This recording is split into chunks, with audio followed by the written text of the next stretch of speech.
Alors les amis, l'heure est extrêmement grave. Je vous le dis très sincèrement. Aujourd'hui, en parcourant l'internet pour travailler sur la prochaine vidéo que j'ai envie de proposer sur cette chaîne, je suis tombé sur un classement qui m'a fait réaliser à quel point aujourd'hui il est plus que vital pour les Africains de développer leurs propres outils de recherche. Alors, d'après la plateforme Africa Report, Trevor Noah est classé 5e personne la plus influente en Afrique. Alors, je ne sais pas si beaucoup de personnes connaissent Trevor Noah en Afrique. Moi, particulièrement, je l'ai connu il y a quelques années, qui faisait de la comédie en Afrique du Sud, avant d'immigrer aux États-Unis et continuer à faire de la comédie. Bon, c'est quelqu'un que personnellement, je ne le trouve pas influent en Afrique. Mais le magazine le classe en 5e position.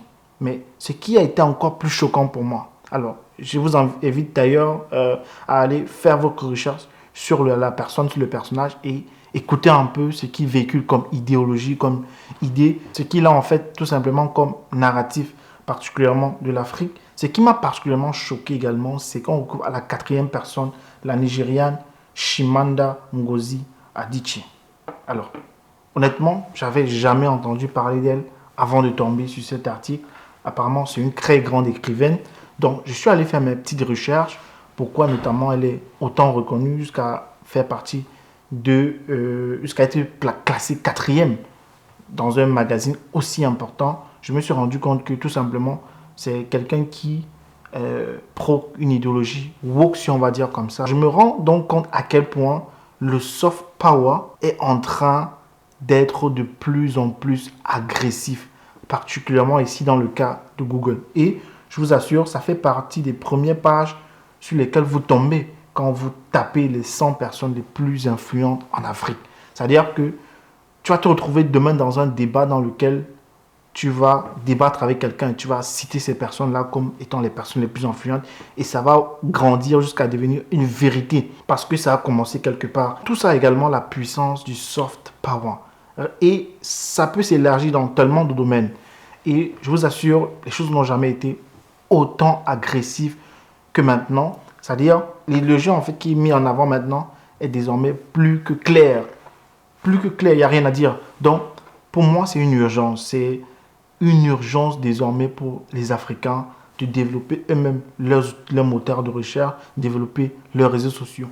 Sinon, je vous assure, il serait très difficile d'imaginer dans les 10 prochaines années un avenir pour l'Afrique si rien n'est fait. Très concrètement, ce à quoi on assiste là, c'est absolument incroyable. C'est-à-dire, tu peux lancer une recherche sur Internet et tu tombes sur un article qui raconte du n'importe quoi et qui, à force d'être déjà lu, voilà, abordé comme ça dans des conversations, peut devenir facilement une vérité acceptée par le plus grand nombre. Et ça devient un danger pour la civilisation, ça devient un danger pour la culture, ça devient un danger pour le continent, ça devient un danger pour les individus. Parce que ce qui est dit n'est pas la vérité. Voilà, parce que pour Internet, pour nous aujourd'hui, Internet, c'est ce qui détient la vérité.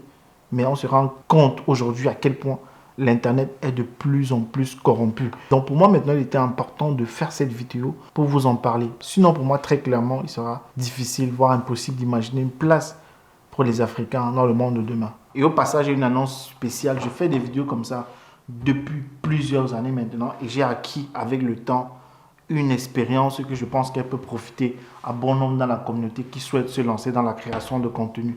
Donc si ça vous intéresse de créer des contenus professionnels ou tout simplement améliorer votre qualité de contenu ou encore tout simplement même vous ne connaissez pas les étapes qu'il faut faire pour faire des vidéos, vous souhaitez vous lancer cependant dans la création de contenu, j'ai préparé pour vous une formation qui va vous apprendre tout cela dans le détail, que vous soyez débutant, vous ne connaissez rien, vous voulez même améliorer, vous voulez devenir professionnel, bref, tout y est. Alors, enregistrez-vous juste, le lien se trouve en bas de cette vidéo et je vous contacterai pour les modalités de la formation. On se donne rendez-vous à très bientôt pour une prochaine épisode.